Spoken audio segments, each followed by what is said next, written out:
Hello everyone, welcome back to our channel the economics hub. जी हाँ students, आज हम लेके आए हैं क्लास 12th मैक्रो इकोनॉमिक्स का एक न्यू चैप्टर 5th, जो कि है आपका मनी। आज का जो हमारा पार्ट फर्स्ट होने वाला है वो मनी के कंसेप्ट से रिलेटेड होने वाला है कि मनी होता क्या है, इसकी क्या मीनिंग है, किस तरीके से मनी का इन्वॉल्वमेंट हुआ हमारी डेली लाइफ में और किस किस फॉर्म में हम मनी को अपनी डेली लाइफ में यूज़ करते हैं। आइए स्टार्ट करते हैं आज का वीडियो। हमारा फर्स्ट टॉपिक है मीनिंग ऑफ मनी। ऑब्वियसली जब हम मनी चैप्टर के बारे में पढ़ने वाले हैं तो मनी का मीनिंग तो हमको पता होना चाहिए। और मनी है भी एक ऐसी चीज़ जो कि ऑब्वियसली हर इंसान अपनी लाइफ में यूज़ करता है। सबसे पहले हम देखेंगे मनी होता क्या है। सिंपल से अगर तरीके से हम बात करें तो मनी क्या है, कोई भी ऐसी चीज़ जिसको आप एक मीडियम ऑफ एक्सचेंज की तरह यूज़ कर रहे हो, यानी किसी भी गुड्स एंड सर्विसेज को परचेज़ करने के लिए यूज़ कर रहे हो, उसको आप बोलते हैं मनी। ठीक है, यानी आप थोड़ा सा अगर सोचेंगे अपनी डेली लाइफ में इस चीज़ को अप्लाई करेंगे तो आप जब भी कोई मनी का यूज़ करते हो तो आप उसके बदले में कुछ ना कुछ ज़रूर परचेज़ करते हो। सिंपल सा इसका जो मीनिंग होता है वो क्या है कि मनी एक ऐसा मीडियम ऑफ एक्सचेंज है जिसके थ्रू आप क्या कर सकते हो, गुड्स एंड सर्विसेज को एक्सचेंज कर सकते हो या गुड्स एंड सर्विसेज को परचेज़ कर सकते हो। यानी मनी के वजह से ही जो परचेज एंड सेल वर्ड है वो आपका यूज़ होने लगा है। और आप एक और मीनिंग क्या बोल सकते हो कि मनी एक ऐसी चीज़ है या आप बोल सकते हो एक ऐसा मीडियम है जो कि कॉमनली एक्सेप्टेड है as a medium of exchange. यानी जब भी आप किसी भी पर्सन को कोई भी पैसा देते हो, कोई भी मनी देते हो, तो कोई भी पर्सन उसको मना नहीं करता है एक्सेप्ट करने से, यानी ये कॉमनली एक्सेप्टेड है। यानी फॉर एग्ज़ाम्पल आप किसी भी शॉपकीपर के पास या किसी भी पर्सन के पास जाते हो और आप उससे 10 रुपये दे के 10 रुपये का कोई सामान ख़रीदना चाहते हो तो कोई भी पर्सन इस पूरे कंट्री में उस 10 रुपये को एक्सेप्ट करने से मना नहीं कर सकता। यानी ये जो आपका मनी होता है वो कॉमनली एक्सेप्टेड होता है, हर पर्सन को इसे एक्सेप्ट करना होता है। क्यों करना होता है? क्योंकि गवर्नमेंट ने उसको इश्यू किया है, इसलिए उसको एक्सेप्ट करना होता है। मनी क्या है? एक ऐसी चीज़ जिसको कि हम कॉमनली एक्सेप्ट करते हैं, किसके लिए? For exchange of goods and services. जैसे कि फॉर एग्ज़ाम्पल हमारे कंट्री में रुपी को यूज़ किया जाता है, यूएसए में डॉलर को यूज़ किया जाता है या और कंट्रीज़ में और करेंसीज़ को यूज़ किया जाता है। तो ये सारे किसके एग्जांपल हो गए? ये सारे हो गए आपके मनी का एग्जांपल। ठीक है, और अगर हम पर्टिकुलरली रुपी, डॉलर या किसी और चीज़ की बात करें जो और करेंसी यूज़ की जाती है तो इस प्रॉपर वर्ड को हम बोलते हैं करेंसी। और इस करेंसी को क्योंकि हम एक मीडियम ऑफ एक्सचेंज की तरह यूज़ करते हैं तो ये कहलाएगी आपकी जो करेंसी है वो क्या कहलाएगी? मनी। ठीक है, अब बात आती है कि मनी का इन्वॉल्वमेंट क्यों हुआ हमारी लाइफ में, क्यों हमको मनी की या आप बोल सकते हो रुपीज़ की, कॉइन्स की नीड हुई। ऑब्वियसली क्या हुआ कि जब स्टार्टिंग थी, बहुत स्टार्टिंग, जब ह्यूमन बीइंग्स ने अपनी लाइफ को सेटल करना स्टार्ट किया, वहाँ पे हम कोई भी एक मनी को यूज़ नहीं करते थे। हम वहाँ पे क्या करते थे? नॉर्मली गुड्स के थ्रू गुड्स एक्सचेंज कर लेते थे। ठीक है, अब देखा जाए तो ये भी एक तरीके का मनी हो गया, क्योंकि हमने मीनिंग में क्या पढ़ा था कि कोई भी ऐसी चीज़ जिसको कि आप एक्सचेंज के लिए यूज़ कर रहे हो वो क्या कहलाएगी? आपकी मनी कहलाएगी। लेकिन उस टाइम पे क्या था कि पर्टिकुलरली जैसे आज के टाइम पे जो आपके करेंसी नोट्स चलते हैं, कॉइन्स चलते हैं, वो सारी चीज़ें उस टाइम पे नहीं थी। तो इसलिए वहाँ पे हम क्या करते थे, कोई एक चीज़ के बदले में कोई दूसरी चीज़ परचेज़ कर लेते थे। जैसे मान लीजिए यहाँ पे दे रखा है कि एक पर्सन है जो कि आपका बनाना किसी और को दे रहा है और बदले में क्या ले रहा है? एप्पल। तो वहाँ पे यही चीज़ होती है कि हम चीज़ों के बदले में चीज़ों को, गुड्स के बदले में गुड्स को क्या करते थे? एक्सचेंज करते थे। और वहाँ पे मनी का इन्वॉल्वमेंट बिल्कुल भी नहीं था, यानी मनी वर्ड उस टाइम तक आया ही नहीं था यूज़ में। तो ऐसे टाइप के जो सिस्टम होते हैं एक्सचेंज के, जहाँ पे आप without money goods to goods exchange करते हो, उस सिस्टम को हम क्या बोलते हैं? Barter system. तो सिंपल आपने क्या चीज़ समझी कि मनी के आने से पहले, यानी हमारी डेली लाइफ में, हमारी इकोनॉमी में जब तक मनी का इन्वॉल्वमेंट नहीं हुआ था, उससे पहले एक सिस्टम ऑफ एक्सचेंज जो है वो आपका यूज़ होता था, जिसको कि हम कहते हैं बार्टर सिस्टम ऑफ एक्सचेंज। और आज भी कई जगह पे बार्टर सिस्टम जो है आपका यूज़ हो जाता है, मेनली रूरल एरियाज़ में हो जाता है कि वहाँ पे हम क्या करते हैं, एक सामान के बदले में दूसरा सामान परचेज़ कर लेते हैं। तो वहाँ जहाँ पे भी आप क्या कर रहे हो, एक गुड के बदले में दूसरे गुड को परचेज कर रहे हो, that is known as barter system of exchange.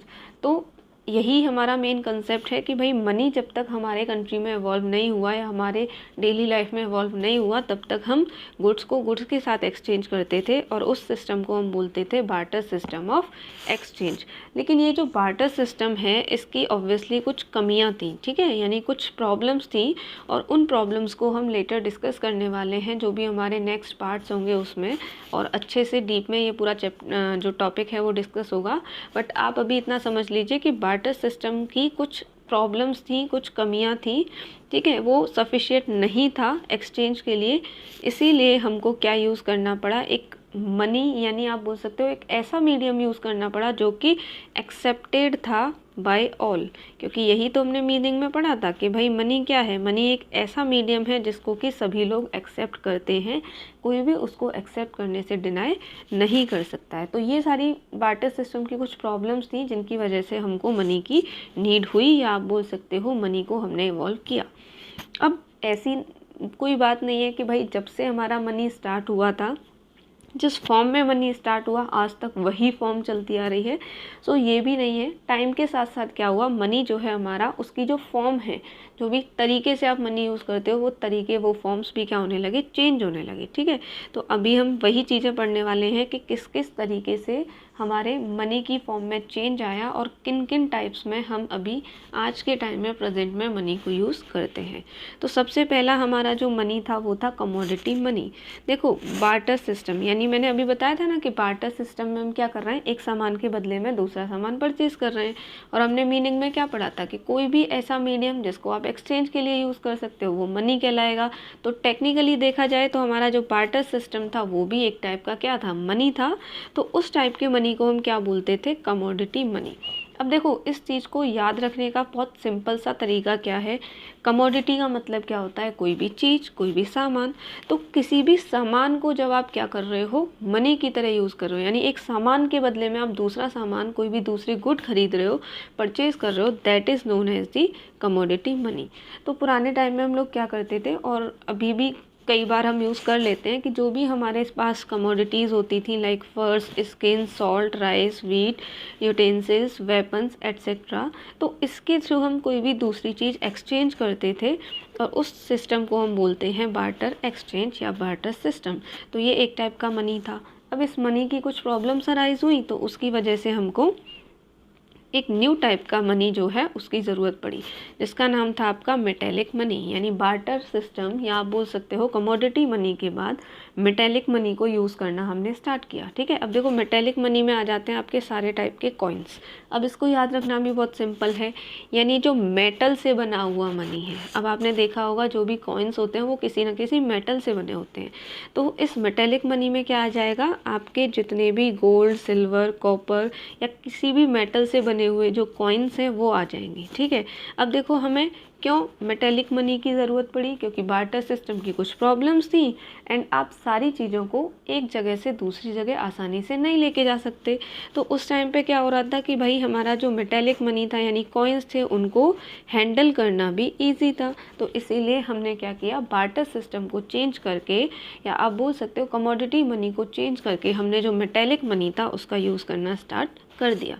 अब हमारा थर्ड टाइप क्या है, क्योंकि देखो हमारा जो इवॉल्वमेंट है ना वो कहीं भी रुका नहीं, हमने हमेशा एक अपग्रेड वर्जन यूज़ किया मनी का। तो अब जो हमारे मेटेलिक मनी थे उसके बाद एक नया सिस्टम और एक नया टाइप जो है आपने यूज़ करना स्टार्ट किया, दैट इज़ पेपर मनी। यानी सिंपल सी बात है कि पेपर की फॉर्म में जो आप पैसा यूज़ कर रहे हो वो आपका आ जाएगा पेपर मनी में। अब पेपर की फॉर्म में हम क्या यूज़ करते हैं, नोट्स यूज़ करते हैं। जैसे 10 रुपये का नोट हो गया, 20 का हो गया, 50 का, 100 का, 2000 का, जितने भी टाइप के नोट्स हैं वो किसी ना किसी पेपर से बने हुए हैं। तो वो सारे आपके किस में आ जाएंगे, पेपर मनी में आएंगे, ठीक है। सो पेपर मनी जो है वो आपका कौन रेगुलेट करता है या कौन कंट्रोल करता है, जो भी आपकी सेंट्रल बैंक होती है कंट्री की वो रेगुलेट करती है। अब हमारे कंट्री की सेंट्रल बैंक कौन सी है, आरबीआई, ठीक है। अब आरबीआई की फुल फॉर्म क्या है ये आप मुझे कमेंट बॉक्स में बताएंगे कि आरबीआई की फुल फॉर्म क्या है। ये आपका एक छोटा सा होमवर्क है। सो आरबीआई जो है हमारे कंट्री में मनी को इश्यू करती है। यानी बहुत सारे बच्चों के माइंड में ये क्वेश्चन आता है ना कि ये पैसे कहाँ से आते हैं, ये मनी आपकी जो पेपर करेंसी है वो कहाँ से आ रही है। तो इन पेपर करेंसी को जो इश्यू करती है, जो बनाती है, वो कौन है? आरबीआई। और एक और चीज़ आपको याद रखनी है कि हमारे कंट्री में जो मिनिस्ट्री आप बोल सकते हो, जो इंस्टीट्यूशन है जो कि मेटेलिक मनी यानी कॉइन्स को बनाता है, उसको हम बोलते हैं मिनिस्ट्री ऑफ फाइनेंस। यानी मिनिस्ट्री ऑफ फाइनेंस जो है आपका वो सारे टाइप के कॉइन्स प्लस एक 1 रुपये का नोट बनाता है। बाकी जितने भी टाइप के आपके ये है पेपर मनी है, यानी आप बोल सकते हो ये पेपर नोट्स हैं, उनको आरबीआई बनाती है या इशू करती है। ठीक है, आरबीआई की फुल फॉर्म आपको बतानी है। उसके बाद फोर्थ आपका टाइप है नियर मनी। अब देखो नियर मनी क्या होता है, यानी जो बिल्कुल मनी की तरह नहीं है लेकिन कुछ उसे हम मनी की तरह मानते हैं या मनी की तरह हम उसको यूज़ करते हैं।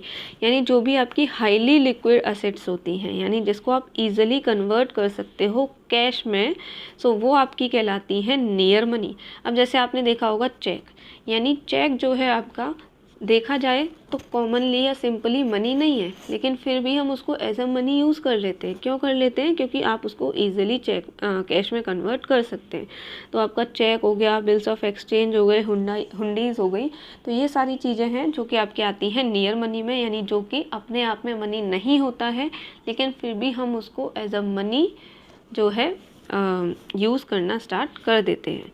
उसके बाद ये जब आपका नियर मनी आया, उसके बाद एक न्यू कॉन्सेप्ट आया हमारी लाइफ में मनी से related, that is plastic money.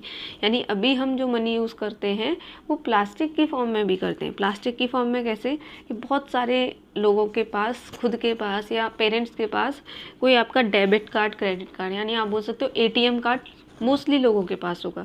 तो ये जो एटीएम कार्ड है ना, वो आपका किस में आ जाएगा? प्लास्टिक मनी में आ जाएगा, क्योंकि वो किसका बना हुआ है? प्लास्टिक का बना हुआ है। ठीक है, अब ये प्लास्टिक मनी जो है वो आने से आपका फ़ायदा क्या हुआ कि अब आपको कैश कैरी करने की भी नीड नहीं है। यानी आप क्या कर सकते हो, विदाउट कैश भी अपना कोई भी काम कर सकते हो। आप एटीएम के through, credit card, debit card के थ्रू या और जो भी डिजिटल कार्ड्स होते हैं या आपके प्लास्टिक कार्ड्स होते हैं, उनके थ्रू आप क्या कर सकते हो? पेमेंट कर सकते हो ईजिली। ठीक है, अब देखो आपकी बात जो प्लास्टिक मनी पे आके ही नहीं रुक गई, अभी और टाइप के मनी भी आए हमारी लाइफ में। उसके बाद 6 टाइप का मनी आया, इलेक्ट्रॉनिक मनी, जो कि आज के टाइम में सबसे ज़्यादा फेमस है और ट्रेंड में भी है। ठीक है, अब इलेक्ट्रॉनिक मनी में कैसे कि आप में से बहुत सारे लोग होंगे जो कि गूगल पे, ठीक है, भीम, यूपीआई, पेटीएम यूज़ करते होंगे। तो ये सारे जो भी तरीके हैं ना, जो गूगल पे वगैरह इन सब से हम पेमेंट करते हैं, वो आपका आ जाता है इलेक्ट्रॉनिक मनी। यानी किसी भी इलेक्ट्रॉनिक मीडियम से आप कोई भी ट्रांजैक्शन करते हो, वो आपका आ जाता है इलेक्ट्रॉनिक मनी के अंदर। ठीक है, जैसे कि मोबाइल फ़ोन से आपने किया, टैबलेट से किया, या कोई भी स्मार्ट कार्ड से किया, कंप्यूटर से किया, यानी पेटीएम, गूगल पे, इंटरनेट बैंकिंग, ये सारा आपका आ जाएगा इलेक्ट्रॉनिक मनी के अंदर। अब एक last but not the least, एक लास्ट टाइप की आपकी करेंसी बचती है जो कि है क्रिप्टो करेंसी। देखो क्रिप्टो करेंसी का जो कंसेप्ट है ना, वो बहुत न्यू कंसेप्ट है और अभी सारे कंट्रीज़ में इसको वैलिड नहीं किया गया है, लीगल नहीं किया गया है। सारे कंट्रीज़ में इसको हम यूज़ नहीं करते, लेकिन फिर भी एक नए टाइप का जो कंसेप्ट है वो आपका आ चुका है, तो इसलिए इसके बारे में जानना भी ज़रूरी है। तो क्रिप्टो करेंसी क्या होती है कि क्रिप्टो करेंसी एक डिजिटल और वर्चुअल करेंसी होती है। यानी ये रियल में नहीं होती है, वर्चुअली बस आपको एक करेंसी की फॉर्म में डिज़ाइन की जाती है, जिसको आप एक मीडियम ऑफ एक्सचेंज की तरह यूज़ कर सकते हो। For example bitcoins. ठीक है, यानी बिटकॉइंस आपके आ जाते हैं किसमें? क्रिप्टो करेंसी में। अब क्रिप्टो करेंसी क्या हो गई? जो कि डिजिटल करेंसी है, वर्चुअल करेंसी है, यानी वो रियल लाइफ में एग्जिस्ट नहीं करती है, उसका कोई फिजिकल फॉर्मेट नहीं होता है, बस आप उसको डिजिटली, वर्चुअली एक मीडियम ऑफ एक्सचेंज की तरह यूज़ कर सकते हो। तो इस तरीके से ये जितने भी मैंने टाइप्स आपको बताए, ये सब आ जाएंगे हमारे इवोल्यूशन ऑफ मनी में, आप बोल सकते हो फॉर्म्स ऑफ मनी में, जिसमें हमने कहाँ से स्टार्टिंग करी थी? कमोडिटी मनी से, फिर आपका आया मेटेलिक मनी, फिर आपका आया पेपर मनी, फिर आपका आया नियर मनी, फिर प्लास्टिक मनी और आपका इलेक्ट्रॉनिक मनी, एंड देन आपका आ गया ये क्रिप्टो करेंसी। तो ये सारे आ गए आपके क्या, मनी के टाइप्स या फॉर्म्स। उसके बाद हमने मनी की मीनिंग डिस्कस कर ली। अब हमारा जो नेक्स्ट पार्ट होगा उसमें हम डिस्कस करेंगे कि मनी के क्या फंक्शंस होते हैं, और बाकी हम बार्टर सिस्टम को भी बहुत डीप में डिस्कस करने वाले हैं। सो आई होप आज का जितना भी डिस्कशन है वो आपको समझ में आया होगा एंड सारी चीज़ें आपको क्लियर हुई होंगी। बट अगर फिर भी कोई प्रॉब्लम आती है तो आप मुझे कमेंट बॉक्स में अपना क्वेश्चन लिख सकते हैं and I will answer your question. So मिलते हैं हमारी नेक्स्ट वीडियो में। तब तक के लिए आप ये वीडियो देखिए, इसको शेयर कीजिए, लाइक कीजिए, चैनल को सब्सक्राइब कीजिए। फिर हम नया पार्ट लेके आएंगे। So okay, thank you, bye bye, have a nice day.